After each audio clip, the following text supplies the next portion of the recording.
Viral kakek-kakek diculik wewe gombel menggegerkan warga desa Lempuyang, Blok Gribit, Kecamatan Anjatan, Kabupaten Indramayu. Peristiwa menghilangnya seorang kakek berinisial JN berusia 65 tahun tersebut terjadi pada Sabtu malam, 19 April tahun 2025. Kejadian ini viral di media sosial. Usai beredar video berdurasi kurang dari 1 menit yang memperlihatkan kondisi kakek tersebut setelah ditemukan.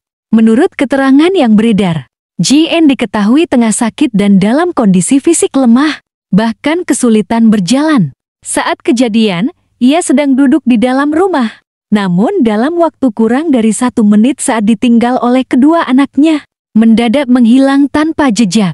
Saat kembali ke ruangan, Bapak JN sudah tidak ada. Padahal beliau bahkan susah untuk berdiri. Kepanikan pun terjadi.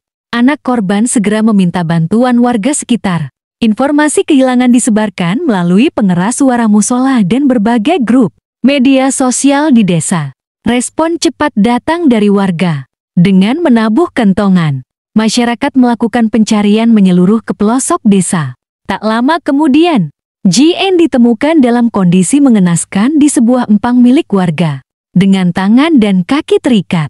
Penemuan ini menimbulkan spekulasi luas di tengah masyarakat, terlebih karena kondisi JN yang tidak memungkinkan untuk berjalan jauh sendiri. Anak beliau, yang juga mengunggah video sang ayah, menyampaikan dugaan bahwa peristiwa ini berkaitan dengan kejadian gaib.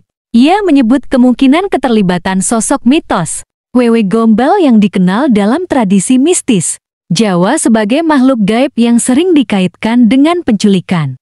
Meski demikian, hingga saat ini belum ada keterangan resmi dari pihak berwenang mengenai kebenaran dugaan tersebut. Kondisi JN kini sudah stabil dan mendapatkan perawatan dari keluarga dan warga setempat. Peristiwa ini menjadi sorotan publik dan menimbulkan diskusi luas mengenai kepercayaan lokal dan fenomena gaib yang masih dipercaya sebagian masyarakat pedesaan di Indonesia.